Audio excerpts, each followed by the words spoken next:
Airport housing society updates میں آپ کو خوش آمدید کہتا ہوں. میں آپ کا ہوسٹ عامر علی شاہین. آج میرے ساتھ ایئرپورٹ سوسائٹی کے سابق جوائنٹ سیکرٹری محب اللہ خان خروٹی صاحب موجود ہیں, اور محب اللہ سے ہم آج گفتگو کریں گے ان کی زندگی کے بارے میں بھی, اور انہوں نے کیسا ایئرپورٹ سوسائٹی میں جو ان کا ایکسپیرینس رہا اس والے سے بھی بات کریں گے. ایک نیا گروپ انہوں نے اسٹینڈ کیا, ابھی الیکشن میں بھی جا رہے ہیں, اس والے سے بھی ان سے بھی بات ہوگی. السلام علیکم محب اللہ, کیسے ہیں آپ؟ ٹھیک ٹھاک ہیں؟ السلام, آپ ٹھیک ہے, خیریت سے ہیں؟ اللہ کا شکر. اچھا محب اللہ, میں چاہوں گا سب سے پہلے تو آپ اپنی تھوڑا سا ابتدائی زندگی کے بارے میں بتائیں. آپ نے کہاں ایجوکیشن حاصل کی اور کس طرح آپ کے ابھی حوال کیسے لائف کی گزر رہے ہیں, اس والے سے تھوڑا میں بتائیں. سب سے پہلے تو آپ کا بہت شکریہ ادا کرتے ہیں, آپ نے ہمیں موقع دیا اپنا موقف بیان کرنے کا. اس کے بعد میں سب سے پہلے جو میں نے اپنی میٹرک تک زندگی گزاری ہے وہ میں نے بورڈنگ اسکول میں گزاری ہے, اور واہ فیکٹری میں وہاں پہ میں پڑھتا رہا ہوں مختلف اسکولز اور کالجز میں. چونکہ میرے والد صاحب چائنا میں تھے, والد صاحب بھائی وغیرہ سارے چائنا میں تھے, میں پاکستان اکیلا رہتا تھا. اس کے بعد پھر 8-9 کے بعد میرے والد صاحب شفٹ ہو گئے پاکستان, پھر میں یہیں پہ گھر پہ. میں نے BCom پنجاب یونیورسٹی سے کیا, اور 17 میں پھر شادی ہوئی, کاروبار وغیرہ, پھر 14 میں تقریباً گریجویشن کمپلیٹ ہوئی. اور پھر ٹائم گزرتا گیا. 2005 سے بیسیکلی سوسائٹی کے رہائشی ہیں. سوسائٹی کے مسائل کافی زیادہ تھے, تو 18 میں جب الیکشن اناؤنس ہوئے, اس ٹائم کچھ دوستوں کے ساتھ بیٹھے, تو دوستوں نے کہا کہ جی, چونکہ میں خود بھی محسوس کر رہا تھا کہ یہاں پہ جو ایک کنسیپٹ بنا ہوا ہے سوسائٹی دفتر کو, مطلب وہاں پہ ایک بدمعاشی کا ماحول بنا ہوا تھا. ہم رہائشی ہے یہاں کے, ہمیں دکھ ہوتا تھا اس چیز کو, ہم محسوس کرتے تھے. ہمارے بچوں نے یہاں پہ, ہمارے بچوں کا مستقبل ہے, انہوں نے یہاں پہ پڑھنا ہے, زندگی گزارنی ہے, ہمارے مردے دفن ہے. تو میں چاہتا تھا کہ میں خود پارٹیسپیٹ کروں یہاں کے, اور بہتر سے بہتر جتنا بھی ہم ڈیلیور کر سکتے ہیں تو ہم ڈیلیور کریں. اچھا محب اللہ, میں آپ سے بات ہو رہی تھی, آپ نے بتایا میں قرآن کے بارے کچھ پارے بھی اپنے حفظ کیے ہوئے. جی, اس کے بارے میں کافی عرصہ مدرسے میں پڑھا ہوں. اچھا. اور کافی سپارے حفظ کیے ہوئے میں نے. اچھا. بدقسمتی سے حفظ مکمل نہیں کیا, لیکن کافی حد تک. آگے ارادہ ہے کچھ؟ تو ارادہ تو ہمیشہ سے رہا ہے. پچھلے سال بھی مجھے کوئی محسوس ہوا تھا, میں چائنا گیا ہوا تھا, تو وہاں مجھے بڑا مطلب گلٹی فیل ہو رہا تھا کہ میں آدھے میں چھوڑ کے نکل گیا ہوں سارا کچھ. تو مجھے محسوس ہو رہا تھا کہ میں دوبارہ سے شروع کروں اور گھر پہ بیٹھ کے میں کر دوں, لیکن یہ کہ حالات اور ٹائم پھر جو ہے نا, جب گزر جائے ایک دفعہ سے, پھر دوبارہ بندہ اس لیول پہ نہیں آ سکتا. اچھا محب اللہ, آپ نے سوسائٹی کی جب سیاست میں آپ نے جب قدم رکھا, تو ہم دیکھتے تھے کہ آپ نے کرنل بنگا صاحب کو اپنے جوائن کیا, اس کے پیچھے کیا وجہ تھی؟ اس کی وجہ بیسیکلی یہ تھی کہ جب ہم 4-5-6 لڑکے تھے, نوجوان تھے, ہمیں ایکسپیرینس نہیں تھا. ہم چونکہ خاندانی کاروباری لوگ ہیں, بیک گراؤنڈ ہمارا بزنس سے ریلیٹڈ ہے, تو سیاست کا ہاؤ نو ہمیں نہیں تھا پتہ. اچھا. ہم نے ایک سٹیپ لیا, تو پھر اس کے بعد ہم بیٹھے مشاورت سے, ہم نے کہا کہ جس کی تھوڑی سی جو ہے ورت اچھی ہے ایئرپورٹ سوسائٹی میں, جو تھوڑا سا بندہ ٹھیک ہمیں لگا, وہ کرنل صاحب ہمیں لگے, مطلب باقی کمپیریزن جب ہم نے کیا. تو اسی طرح کچھ کافی ساری ملاقاتیں ہوئی, کافی ساری باتیں ہوئی, پھر کرنل صاحب کے ساتھ ایک پیچ اپ ہمارا ہو گیا. باقیوں کی بنسبت ہمیں اچھا آدمی محسوس ہوئے کرنل صاحب, تو جا کے مطلب ہمارا پیچ اپ ہوا اور ایک گروپ تشکیل دیا گیا. اچھا, اب میں نے دیکھا الیکشن جیسے آپ جیتے, اس کے تھوڑے سے بعد آپ کی اور کرنل صاحب کی اور آپ کی ٹیم کے اندر بہت زیادہ اختلاف دیکھا, لڑائیاں دیکھی. اس کے پیچھے کیا وجوہات تھیں؟ وہ اردو کا ایک مقولہ ہے, کہتے ہیں کہ دور کے ڈول سوانے. اچھا. تو جب بندہ دریا کے باہر کھڑا ہوتا ہے, اسے دریا کی گہرائی کا نہیں پتہ چلتا. اچھا. ہم چونکہ ان ایکسپیرینس لوگ تھے اور کاروبار سے نکلے تھے, ایک جذبے کے ساتھ, ایک خواہش تھی ہماری اپنے علاقے کے لیے کچھ بہتر کرنے کا, لیکن جب ہم اندر گئے تو 180 ڈگری سب کچھ مختلف ہمیں لگا. اچھا. سب سے پہلے تو ہماری انتظامیہ جو تھی, جو مطلب آفس کے ملازمین تھے, اس کے بعد پھر ہمیں جو ٹاسک مل رہے تھے بہت مشکل تھا سارا کچھ. تیسری بات یہ تھی کہ ہماری ذہنی ہم آہنگی نہیں بن رہی تھی. باہر تو مطلب بہت اچھی چیزیں نظر آ رہی تھی, لیکن جب اندر گئے, جب ہم لیفٹ جائیں تو مخالفت کی یہی وجہ تھی کہ باقی ٹیم رائٹ جاتی تھی. تو اس میں پھر مطلب ایڈجسٹمنٹ میں کافی عرصہ لگا. اچھا. لگ بھگ 1.5 تو کافی ساری مخالفت رہی ہے, لیکن آخر میں جب پہلے شروع میں تو تقریباً 3-4 مہینے اسٹے رہا ہے, 3-4 مہینے ہم باہر رہے ہیں, ہمیں چارج نہیں ملا. پھر جو 1.5 سال ہم اندر رہے ہیں اس 1.5 سال میں تقریباً ہم 1 سال تو یہ ایڈجسٹمنٹ میں ٹائم لگ گیا ہمیں, کیونکہ نئے لوگ تھے. کرنل صاحب کے ساتھ ہماری پرانی رغبت کوئی نہیں تھی, ہمارا پرانا تعلق نہیں تھا جاوید خان صاحب کے ساتھ. بعد میں ایک تعلق بنا, بیٹھے وہاں پہ, لیکن الحمدللہ آخری ٹائم پہ بڑا اچھا ڈیلیور کیا ہم نے, جس میں گیس کے کام بھی ماشاءاللہ سے مطلب گیس کی لائن ڈلی, GHI کی بجلی کا کام ہوا, وہ 2-3-4 مہینے میں ہوا جو آخری ایک جھٹکا لگا. اور آگے ابھی کام ہو رہے تھے, لیکن بدقسمتی ہماری ایئرپورٹ سوسائٹی کی کبھی بھی کسی MC نے ٹائم پورا نہیں کیا میرے خیال سے. نہیں ٹائم تو پورا کیا ہے, لیکن میرے خیال آپ سے جو پچھلی MC ہے اس کا ٹائم نہیں پورا ہو سکا تھا, آپ کے نہیں, اس سے پچھلی ہر ایک کچھ ہے MC جن کا ٹائم پورا بھی ہوا ہے, کچھ شاید ہو, لیکن یہ ہے کہ المیہ ہے پاکستان کا یہ کہ گورنمنٹس بھی جو ہے نا وہ زرداری صاحب کی گورنمنٹ نے تقریباً ٹائم پورا کیا, اس کے بعد جو ہے پھر آئے شریف فیملی آئی, پھر وہ معاملات بنے, تو یہ المیہ ہمارے لوگوں اصل میں وہ کچھ میچورٹی کی بھی ہمارے معاشرے میں کمی دیکھنے کو ملتی ہے, سیاسی میچورٹی کی اسپیشلی. اچھا, یہ آپ کا کون سی کمیٹی تھی جن کے اندر آپ نے آ کے ڈیلیور کیا تھا؟ آپ کچھ کمیٹیز کا حصہ بھی رہے ہیں؟ جی بالکل, میں کمیٹیز کا حصہ رہا ہوں. آتے ساتھ ہی مجھے سیکورٹی کی کمیٹی ملی ہے. سب سے پہلے MC کا فیصلہ تھا, تو MC کا فیصلہ تو سرنڈر کرنا پڑتا ہے. خیر وہ کمیٹی جب میں نے سنبھالی, 4 سنبھالا, تو سیکورٹی گارڈ ایئرپورٹ سوسائٹی میں صرف ایک گارڈ تھا اس ٹائم, وہ سوسائٹی آفس کے اندر تھا. ٹھیک ہے, وہ میں نے تعداد بڑھائی, تقریباً 50 سے 60 پہ لے گئی ہوں تعداد. ان کے پاس جو ویپن تھے, اسد سیکورٹی کام کر رہی تھی ایئرپورٹ سوسائٹی میں. اسد سیکورٹی کی لائبلٹی تھی 2 کروڑ 62 لاکھ روپے ایئرپورٹ سوسائٹی میں. اچھا, پرانی مینجمنٹ کے دوران وہ لائبلٹی بنی تھی, اس وجہ سے وہ اپنا نہیں کر رہے تھے, ڈیلیور بھی نہیں کر سکتے تھے. اور جب ہم نے آلریڈی لائبلٹی پے کرنی ہے تو وہ کیسے ہمیں مزید گارڈز دیتے. لیکن ان کو بڑی یقین دہانی کرائی کہ ہم جو آپ کے ساتھ کام کر رہے ہیں اس کا انشاءاللہ آپ کا ایک بل نہیں رکے گا. خیر ان کو جب اعتماد ہوا, انہوں نے پھر ہمارے ساتھ جو ہے نا بڑے اچھی کوپریشن چلائی, اور بہت اچھا نظام سیکورٹی کا شروع کے 3-4-5 مہینے ہم نے ڈیلیور کیا. اچھا, لیکن بدقسمتی سے جب میں وہ کمیٹی چھوڑ دی میں نے, تو پھر جا کے وہ پھر تھوڑا سا جو ہے دوبارہ پرابلم سٹارٹ ہو گئی ہے. پھر اس دوران میں چائنا چلا گیا تھا تھوڑا کچھ عرصے کے لیے, مہینہ 1.5-2 کے لیے. پھر میرے پاس رہی ہے پانی کی کمیٹی بھی رہی ہے کچھ عرصہ. اچھا, اس پہ میں نے کام کیا. پانی کی کمیٹی پہ یہ ہوا کہ مجھے دوستوں نے کہا, پرانے کچھ دوست ہمارے سوسائٹی میں چل رہے تھے جو اپوزیشن میں بھی کردار ادا کرتے رہے کافی عرصہ, وہ مجھے کہتے رہے کہ فلانی جگہ بور کریں, فلانی جگہ بور کریں. 1-2 بور ہوئے بھی ہمارے کمیٹی کے دوران. اپنا ترمیزی صاحب نے کروائے. ترمیزی صاحب کو میں نے منع کیا تھا کہ یہ بور نہیں کروانے, کیونکہ وہ 8 سے 10 لاکھ روپے پر بور کے اوپر خرچہ آنا تھا, 4-5 لاکھ 6 لاکھ روپے. تو وہ چونکہ یہاں پہ پانی ہے نہیں. اس دن بھی کچھ میں نے بات کی تھی اپنے وہ بالکل آپ کی بات کو کلیئر ہمیں سمجھ میں نہیں آئی تھی کہ آپ نے کہا تھا ہم نے کو ٹیسٹ کرایا, کس طرح ٹیسٹ کرائے تھے وہ آپ نے؟ وہ بیسیکلی ایریڈ ایگریکلچر والے, آج کل نئی مشینری ٹیکنالوجی کا دور ہے, ٹائم بدلتا ہے, حالات انسٹرومنٹس بدلتے ہیں. تو پہلے پرانے زمانے میں وہ 2 لکڑیاں لے کے لوگ یوں کر کے, وہ ہم نے دیکھے ہیں کافی, تو مجھے وہ مذاق سا بھی لگتا ہے, تھوڑا سا ہنستا بھی ہوں. خیر لیکن یہ کہ ایک ٹیکنیک ہے ان کے پاس, اللہ تعالیٰ نے ایک ان کو دیا ہوا ہے, گاڈ گفٹیڈ ایک ہے, تو وہ ان کو پتہ چلا لیتے تھے. لیکن آج کل جو ہے وہ انسٹرومنٹس ہے, مشینری ہے, الیکٹراڈس کے ذریعے تارے پھینکتے ہیں. میرے پاس تصویریں بھی ہیں, وہ میں آپ مجھے شیئر کیجیے گا, وہ میں شیئر کر دیتا ہوں. آپ تصویریں وہ لائیو دیکھ بھی سکتے ہیں. خیر وہ ہم نے 32 سروے کروائے ہیں ایئرپورٹ سوسائٹی میں. اچھا, ہم نے J block, VIP extension, VIP affiliation, sector 4 کے مختلف جگہ ہم نے وہاں پہ جو ہماری مطلب لمٹس بن رہی تھیں, اس کے بعد ہم نے کروائے کچھ جو ہے وہ آپ کے جنگل میں بھی کروائے ہیں, جو ہماری ایئرپورٹ سوسائٹی کے پیچھے جنگل ہے وہاں پہ بھی سروے کروائے ہیں. وہاں پہ اچھی رپورٹ آئی ہے ہمیں, لیکن وہاں پہ NOC کا ایشو بن رہا تھا. جنگل سے NOC کا ایشو بن رہا تھا, چونکہ جنگل کا آلریڈی سوسائٹی کے ساتھ ایک کیس چل رہا تھا 2015 سے. اور ہمارے دور میں وہ کافی زیادہ ہائی لائٹ بھی ہوا. اس کے بعد مجھے یہاں پہ جو ایک رزلٹ نکلا, وہ رزلٹ یہ تھا کہ ایئرپورٹ سوسائٹی کے سراؤنڈنگ میں 5 سے 8 کلومیٹر کے سراؤنڈنگ میں یہاں پہ پانی زمین میں نہیں پایا جاتا, بہت کم ہے. وہ صرف ایک گھر کے مقدار پہ مطلب اسٹور پانی, جو گھر کے مقدار پہ وہ بڑا پیکٹ یا نہیں, بڑا کچھ بھی نہیں ہے یہاں پہ. اچھا, تو یہ تو ابھی پانی کے حوالے سے آپ لوگوں کا کیا ایفرٹ تھی؟ اس حوالے سے پھر میں نے ورکنگ کیا ہے. میں 1-2 انویسٹر لے کے آیا تھا.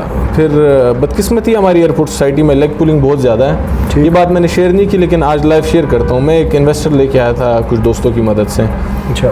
وہ ہم نے پلان بنایا. پہلے شروع میں ہمارا پلان تھا, ہمارے پاس چونکہ فنڈس کی کمی بھی بہت زیادہ تھی, ہم سوسائٹی کی بہاف پہ نہیں کر سکتے تھے. بنڈر سے پانی لے کے آنے کا پلان تھا ہمارا. ٹھیک ہے. وہ 7 سے 8 کلومیٹر کی لائن بنتی تھی. وہاں پہ زمین خریدنا, وہاں پہ ٹیوب ویل لگانا, اور جس میں 3-4 جو ہے نا اتھارٹیز آ رہی تھی, CDA, ہائی وے اور ریلوے.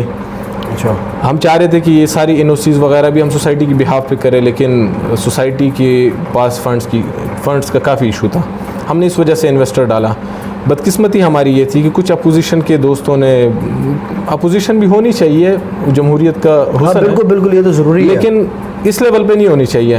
وہ وہاں پہ حاضر ہوئے, اس انویسٹر کا پتہ چلا, اس کے پاس گئے اور اسے منع کیا کہ جی ایئرپورٹ سوسائٹی تو ڈیفالٹر ہے, ایئرپورٹ سوسائٹی. اچھا. وہ نہیں چاہتے تھے کہ مطلب یہ MC کام کرے, اور پہلے دن سے ان کا جو تھا وہ یہی خواہش تھی کہ وہ یہ MC ڈیلیور نہ کریں, جس کی وجہ سے وہ انویسٹر بھاگ گئے. میں بعد میں ان کو ڈھونڈتا رہا, ان کے گھر گیا میں کافی دفعہ, تو وہ مجھے سمجھ لگ گئی ہے. پھر مجھے کسی بندے نے کہا کہ محب اللہ آپ کے کوئی بندے آئے تھے ایئرپورٹ سوسائٹی سے, تو یہ بات ہوئی, تو اس لیے ہم دلچسپی نہیں رکھتے ہیں وہاں پہ اب مزید. اچھا. تو انہوں نے ڈائریکٹ جو ہے نا وہ معذرت کی. اچھا محب اللہ, سیکٹر 4 کے اندر بہت مسائل ہیں. سیکٹر 4 میں اتنے سارے مسائل کی وجوہات کیا ہے؟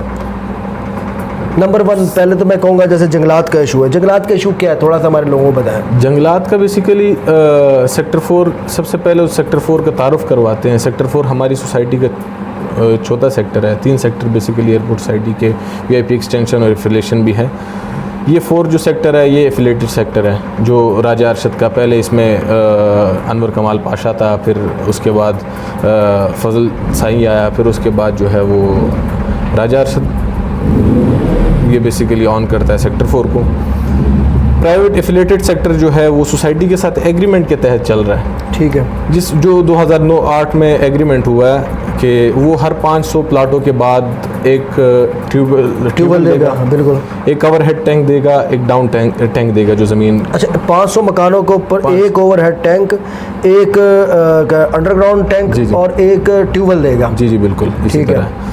لیکن بدقسمتی سے 4000 سے زیادہ گھر ہیں سیکٹر 4 میں. ٹھیک. اور سیکٹر 4 میں صرف ایک ٹینک ہے, اور وہ بھی زمین کے اندر جو ڈاؤن ٹینک ہوتا ہے. اچھا. صرف ایک ٹینک بنایا گیا ہے, یعنی کہ کوئی اوور ہیڈ ٹینک کا, کوئی اوور ہیڈ ٹینک وہاں پہ ہے ہی نہیں. ایک ٹینک جو بہت پہلے, جو بہت ہماری پیدائش سے بھی شاید پہلے بنا ہوا ہے, وہ سوسائٹی آفس کے پاس. اچھا, وہ ایک اوور ہیڈ ٹینک ہے. وہ ایک اوور ہیڈ ٹینک ہے پوری ایئرپورٹ سوسائٹی میں. وہ تو 1-2-3 کا ہے, وہ 1-2-3 کا ہے, لیکن بس اسی سے گزارا چلا رہے ہیں. بدقسمتی ہماری یہ تھی کہ یہ ایگریمنٹ جو ہوا, ایگریمنٹ کو امپلیمنٹ کرانا یہ ایئرپورٹ سوسائٹی کی انتظامیہ کا کام ہوتا ہے. ٹھیک ہے. انتظامیہ میں ایسے لوگ بیٹھے ہوئے جنہوں نے اس کی طرف دھیان نہیں دیا کہ کیا وہ روڈز بنا رہے ہیں, وہ فیسلٹیز دے رہے ہیں کہ نہیں دے رہے ہیں. وہ صرف اور صرف الاٹمنٹ کرتے رہے ہیں. اچھا. کچھ پیسوں کے الاٹمنٹ کرتے رہے ہیں, الاٹمنٹ کرتے رہے ہیں. ٹھیک ہے. تو اسی طرح سے سوسائٹی ڈیفالٹ کی طرف جاتی گئی ہے. اور سیکٹر 4 کا بیسیکلی کافی ساری زمین بھی شارٹ ہے. ٹھیک ہے. کوئی ایشو ہے وہ راج صاحب کے نام پہ ہے, لیکن یہ کہ ایئرپورٹ سوسائٹی کے نام پہ ابھی کچھ دنوں پہلے کروائی ہے, کچھ زمین ٹرانسفر کروائی ہے. ابھی ٹرانسفر ہونا شروع ہوئی ہے. ابھی شروع ہوئی ہے کچھ. تو یہ کیا حل اس کا نکلے گا؟ کیا آپ جو ایم بلڈر ہے وہ اس کو بنائیں گے کہ نہیں بنائیں گے؟ اس کے بارے میں کیا آپ کی سوچ ہے؟ کیا تعاون آپ کو نظر آگے آتا ہے ان کا؟ مجھے تو جو محسوس ہوتا ہے, جو لگتا ہے اب لوگ وہاں پہ ایک بہت بڑے عذاب سے گزر رہے ہیں. تو میں ریکویسٹ کروں گا ایم بلڈر والے دوستوں سے بھی, راجہ ارشد صاحب سے, راجہ انصر صاحب سے, کہ وہ بھی جو ہے نا اس میں کوئی ہاتھ بڑھائیں MC کی طرف, اور MC بھی جو ہے ان کے ساتھ کمپرومائز کرے, کسی جگہ پہ چلیں اور اس مسائل کے حل کی طرف چلیں, نہ کہ لیگ پولنگ کی طرف. ہماری 2 سال کرنل صاحب کے ساتھ میری یہی مخالفت رہی ہے کہ کرنل صاحب لیگ پولنگ سے فائدہ کوئی خاص نہیں ہونا, آپ اس چیز کو حل کی طرف لے جائیں. آپ کسی فورم پہ جا کے بیٹھیں, دونوں پارٹیز بیٹھیں اور اس چیز کو وائنڈ اپ کریں تاکہ لوگ اس عذاب سے نکلیں. ٹھیک ہے. اچھا, گیس کا ایشو محب اللہ بہت زیادہ رہا ہے سوسائٹی کے اندر. یہ کچھ آپ لوگوں نے بھی ورکنگ کے لیے گیس کا ابھی بھی پریشر کا مسئلہ ہے, اس کے بارے میں کیا کہیں گے آپ؟ اصل میں پچھلے دنوں جو گیس کی لوڈ شیڈنگ ہو رہی تھی, کچھ عرصہ پہلے میرے گھر میں بھی لوڈ شیڈنگ تھی. میں بھی سیکٹر 3 کا رہائشی ہوں, تو وہ پورے اسلام آباد میں تھی, پنڈی اسلام آباد میں کچھ دن جو تھی, 2-3-4 دن. اس کے علاوہ ہماری ایئرپورٹ سوسائٹی میں شروع سے گیس کا ایشو رہا ہے، یہ حقیقت ہے، اور کافی عرصے سے رہا ہے. لوگوں نے بڑی محنت کی ہے.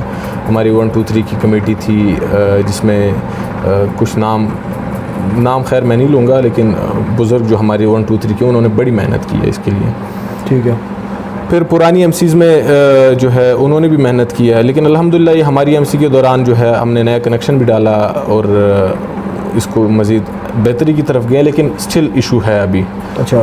مین وجہ اس کی یہ ہے کہ ہماری ایئرپورٹ سوسائٹی جو ہے وہ جو لائن آ رہی ہے ایئرپورٹ سوسائٹی کی، اسے وکیل کالونی، وزیری ٹاؤن، عباسی ٹاؤن، یہ جتنے علاقے ہیں اسی لائن سے ہیں.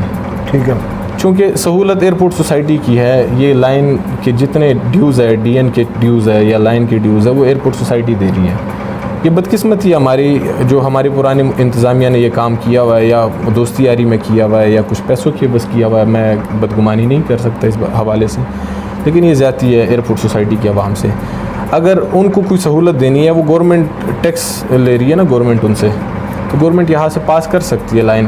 جہاں پہ ہماری ایک لائن آ رہی ہے، ایک اور لائن بھی یہاں سے ڈالیں اور پاس کریں ان کو، تاکہ یہ بوجھ ہم سے اتر سکتا ہے. لیکن اس کے لیے باقاعدہ پلاننگ کی ضرورت ہے.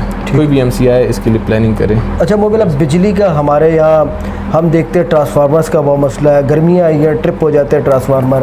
1 2 3 میں 4 میں بھی میں دیکھ رہا تھا ٹرانسفارمر کی حالت یہ کہ میں پچھلے دیکھ رہا تھا بار بار جل رہے ہیں، کوئی ٹرانسفارمر جل رہا ہے، کبھی ٹرپ ہو رہے ہیں، لوڈ بہت زیادہ ہے، ٹرانسفارمر کم ہے. اس کا کیا حل ہے؟ آپ کی ایم سی بیٹھی، پچھلی ایم سیز تھیں، ابھی کچھ اس کا حل نظر نہیں آ رہا. کیا اس کے بارے میں کہیں گے؟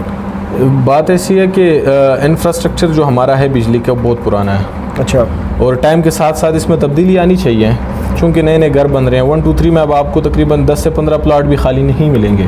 ٹھیک ہے. اسی طرح سارا 1 2 3 آباد ہو چکا ہے. اسی طرح سیکٹر 4 میں پہلے آبادی نہیں تھی، بہت کم تھی. پچھلے 8 سال پیچھے چلے جائیں تو سیکٹر 4 جنگل تھا 8 سے 10 سال پہ. ایسی بات ہی ہے. وہاں پہ ٹوٹل 8 سے 10 ٹرانسفارمر لگے ہوئے تھے پورے سیکٹر 4 میں. ٹھیک ہے.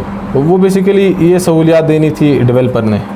ٹھیک ہے. سوسائٹی نے بھی اس طرف دھیان نہیں دیا. سوسائٹی کی جتنی بھی انتظامیہ آئی وہ صرف ووٹ لینے کے لیے وہاں پہ پہنچ جاتے تھے لوگوں سے، باقی ان چیزوں کی طرف دھیان کوئی خاص نہیں دیا. ٹھیک ہے. اور نئی آبادی ہوتی گئی اور لوڈ اس پہ پڑتا رہا لوگوں کا، اس پہ مطلب مزید اے سیز لگتے رہے ہیں. اس کی طرف تھوڑا سا بنیادی وجہ ہے کہ تھوڑا دھیان دینا چاہیے. یہ کمزوری ہے ہماری انتظامیہ کی بیسیکلی. اچھا، اب میں دیکھتا ہوں کہ نا تقریباً 15-20 سال سے 20 سال سے میں سوسائٹی کو کور کر رہا ہوں. ہم لوگوں سے ملتے ہیں یا کتنے پولیٹیشین ان کے ساتھ گپ شپ بھی ہوتی ہے. پچھلے میں دیکھتا ہوں کہ نا تقریباً 7-8 سال سے جو ٹیمپرامنٹ بنتا جا رہا ہے نا پولیٹیشنز کا، وہ اس میں کوئی لغف گوئی بہت زیادہ بڑھتی جا رہی ہے. میں سوشل میڈیا پہ دیکھتا ہوں بدتمیزی بھی دیکھی جاتی ہے، سخت لینگویج بھی یوز کی جاتی ہے. آپ اس کے بارے میں کیا کہیں گے؟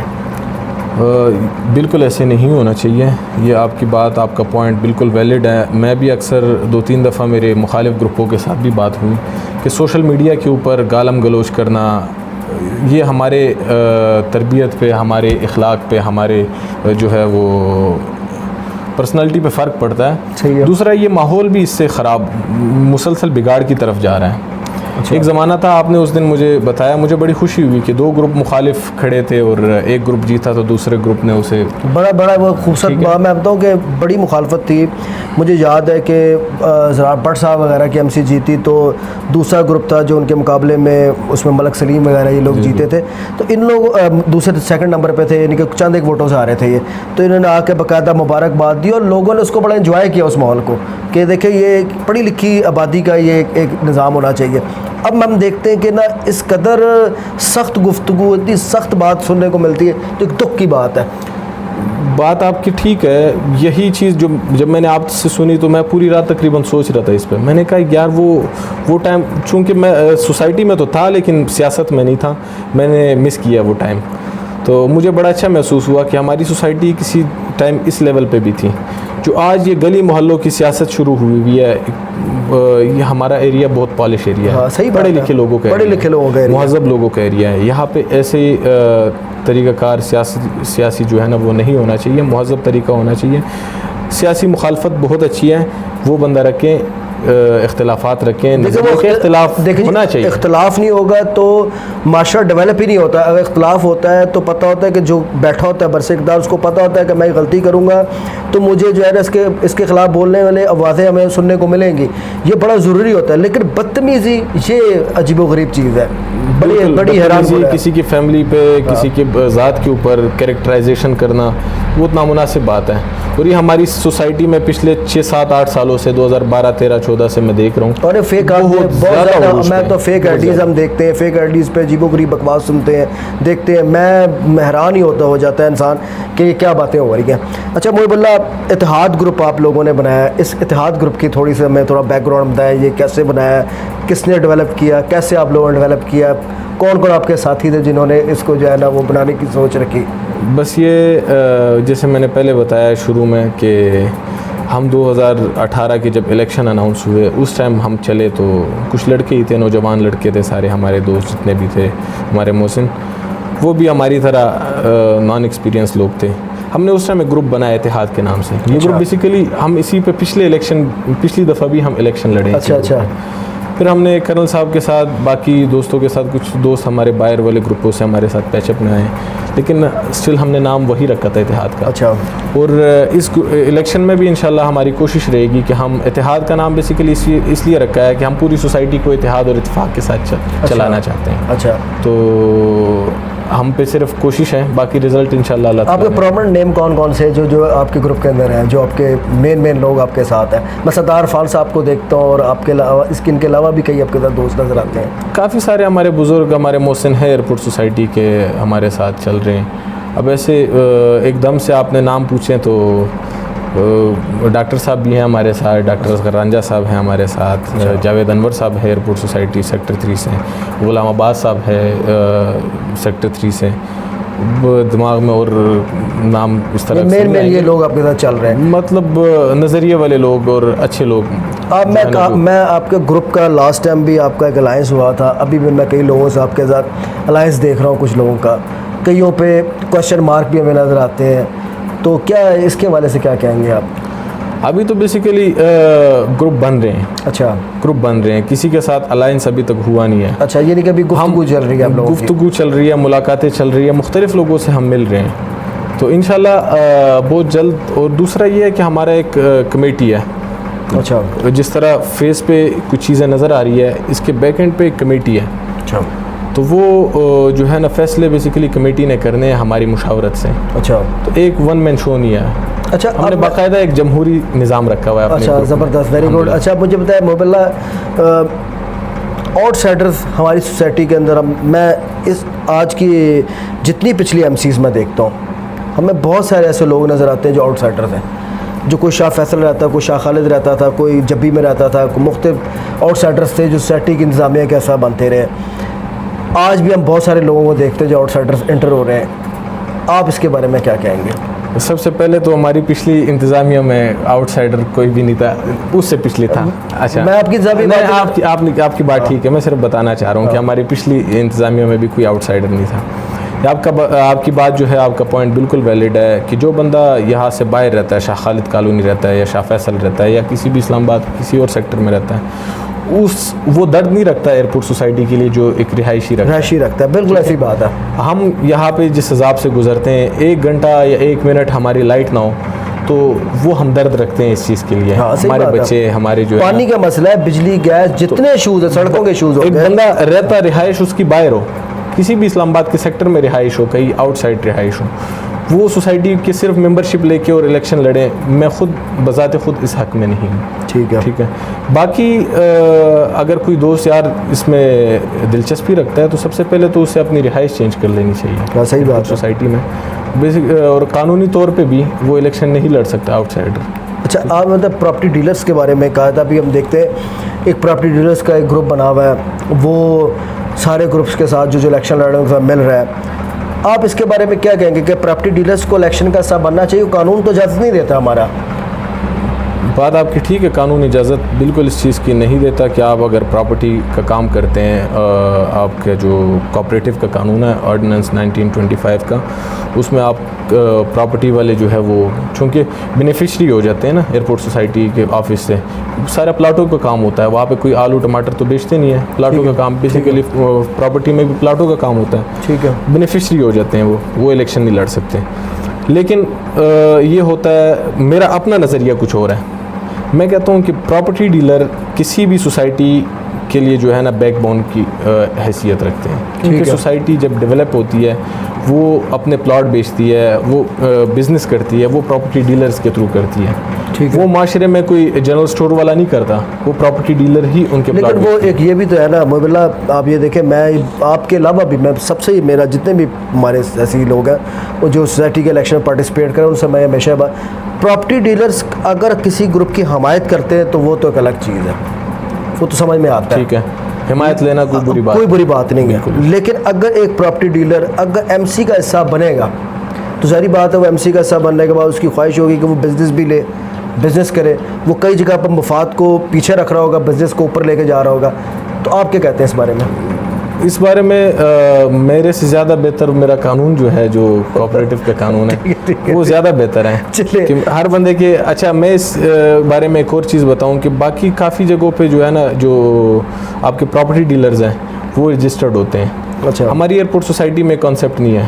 اچھا، چلتے پھرتے ڈیلرز کافی سارے ہیں. ہاں وہ تو بہت سارے ہیں. یہاں پہ میں نے ایسے ایسے لوگ ڈیلر دیکھے ہوئے ہیں کہ میں حیران ہو جاتا ہوں. میں کسی جگہ سے بال کٹوا رہا تھا تو وہ بندہ جو میرے جو ہے سیلون والے جو بھائی تھے، وہ شیو کرتے ہوئے مجھے کہتے ہیں یار محب بھائی فلانی جگہ ایک پلاٹ آیا ہوا ہے میرے پاس. تو میں اس کی طرف دیکھ کے تھوڑا سا ہنسا بھی ہوں. میں نے کہا یار کیا کام کیا کرتے ہو آپ؟ کہتے ہیں یار میں اس کام کے ساتھ ساتھ پراپرٹی کا بھی کام کرتا ہوں. میں بولتا ہوں یا تو باربرز ہو گئے اور جنرل اسٹور والے ہو گئے، اور میں کہتا ہوں میں نے عام دکانداروں کو، میں نے سب کو پراپرٹی کا کام دیکھا. اس میں کوئی شک نہیں، ایک رجسٹرڈ ڈیلرز ہیں اور ایک رجسٹرڈ ڈیلرز ہیں اور ایک رجسٹرڈ ڈیلرز نہیں ہے. یہ بالکل ہوتا ہے. لیکن سوسائٹی میں رجسٹرڈ ڈیلر کا کانسیپٹ نہیں ہے. ویسے ہونا چاہیے، میں سمجھتا ہوں ہونا چاہیے، بالکل ہونا چاہیے. اور محب اللہ آخری میرا آپ سے سوال ہے، کیا آپ سوسائٹی کے اندر آ رہے ہیں، کیا آپ کا ویژن ہے؟ کیا آپ سمجھتے ہیں کہ ہم اگر حکومت میں آئیں، ہم یہ سوسائٹی کی انتظامیہ کا حصہ بنے، تو کیا آپ کے ذہن میں سوچ ہے، کیا کچھ آپ کریں گے سوسائٹی کے لیے؟ یہ آپ کا سارے پوائنٹوں سے ویلڈ پوائنٹ یہ تھا. اس پہ میں اپنا نظریہ تھوڑا سا عوام تک پہنچانا آپ کے پروگرام کے توسط سے چاہتا ہوں کہ ہم جب پہلی دفعہ آئے تھے ایئرپورٹ سوسائٹی کے مینجمنٹ کا حصہ بنے تھے، ان ایکسپیرینس لوگ تھے، 1.5 سال تو لگ جاتا ہے اب سسٹم سمجھنے میں. اور الحمدللہ 2 سال گزارنے کے بعد بہت کچھ سیکھا، بہت کچھ ہم نے جانا، بہت کچھ چیزیں ہمیں دیکھنے کو ملی، بہت سیکھنے کو ملی. ہماری کوشش تھی ہمیشہ سے کہ اس کو پازیٹیو طریقے سے یہ سارے معاملات حل کریں، لیکن ایک ایسی ٹیم کے ساتھ کہ مطلب ہمیشہ مخالفت تھی ہماری. وہ لوگ اچھے تھے، یہ نہیں کہوں گا کہ کوئی کرپٹ تھا، لیکن یہ ہے کہ ذہنی ہم آہنگی نہیں بنی ہماری ہمیشہ سے کوشش تھی کہ بجلی کے مسائل، گیس کے مسائل، ان کو بہتر طریقوں سے. ہماری کوآپریٹیو سوسائٹی میں یہی مسائل ہوتے ہیں چھوٹے چھوٹے. یہ چھوٹا مسئلہ نہیں، خیر بڑا مسئلہ ہے بجلی کا یا گیس کا یا پانی کا. لیکن ہماری کوشش تھی، میں نے پھر 2-3 دفعہ میری ایم سی میں تلخ کلامی بھی ہوئی کہ مجھے پورا اختیار دیا جائے پانی کے حوالے سے، تاکہ میں پانی کا کام جس طریقے سے میں کرنا چاہوں. میں کوئی انویسٹر ڈالنا چاہوں، میں کوئی سوسائٹی کے ایسیٹس جو ہمارے پرانے جو پڑے ہوئے ہیں، ٹیوب ویلز کے پلاٹ پڑے ہوئے ہیں، 2-3 پلاٹ بھی ہماری سوسائٹی کے ٹیوب ویلز کے پڑے ہوئے ہیں، جو بندہ سیل کر کے وہاں پہ انویسٹ کر سکتا ہے. ٹھیک ہے. اسی حوالے سے ہماری کوشش ہمیشہ سے تھی کہ ہم اچھا کردار ادا کریں اس معاشرے کو جو ہے وہ. لیکن بدقسمتی تھی کہ میں مین سیٹ پہ نہیں تھا. ٹھیک ہے. جوائنٹ سیکرٹری کی سیٹ پہ تھا. جتنے اختیارات تھے، جتنا میں کر سکتا تھا اتنا ہم نے ڈیلیور کیا. اب ہماری نیکسٹ مستقبل میں کوشش ہے کہ میں کسی اچھی سیٹ پہ، کسی اچھی ٹیم کے ساتھ آ جاؤں. کس سیٹ پہ ویسے کیا ارادہ کیا آپ کا؟ ارادہ تو میرا شروع سے ویسے تھا جنرل سیکرٹری کی سیٹ پہ تھا. ٹھیک ہے. کیونکہ میں پچھلی مینجمنٹ میں جوائنٹ سیکرٹری بھی رہا ہوں. ہاں ٹھیک ہے، بالکل. تو میرا ارادہ تھا، ایکسپیرینس بھی رہا ہے. پھر جنرل سیکرٹری اور جوائنٹ سیکرٹری کی ذمہ داریاں بنسبت ممبرس کی زیادہ ہوتی ہے. ٹھیک ہے، بالکل صحیح بات ہے. اور میرے پاس مختلف کمیٹیوں کا پھر تجربہ بھی تھا. ٹھیک. مختلف لوگوں کو ڈیل کرنے کا تجربہ بھی تھا. تو اس لیے میری خواہش تھی کہ لیکن اگر مجھ سے مناسب آدمی کوئی ملتا ہے کوئی میرے سے مجھے نظر آتا ہے کہ یار یہ بندہ مناسب ہے جنرل سیکرٹری کی سیٹ کے لیے, تو میں بالکل قربانی دینے کے لیے تیار ہوں اس پہ. چلے میں کیا سے کہتے ہیں خواہش کروں گا کہ آپ کے جو عزم ہے اللہ تعالیٰ اس میں آپ کو کامیابی عطا فرمائے, اور انشاءاللہ آئندہ بھی ہم پروگرام میں آپ کو بلاتے رہیں گے, اور ہم چاہیں گے کہ آپ ہمارے لوگوں کو, ارپڈ سوسائٹی کے لوگوں کو اپنے سوچ سے جو ہے آگاہ بھی کرتے رہیں. بہت بہت شکریہ محب اللہ, جزاک اللہ, بہت مہربانی. اگلے پروگرام تک کے لیے اپنے ہوسٹ عامر علی شاہین کو اجازت دیجیے. انشاءاللہ پھر ملیں گے کسی نئے شخصیت کے ساتھ. بہت بہت شکریہ, اللہ حافظ.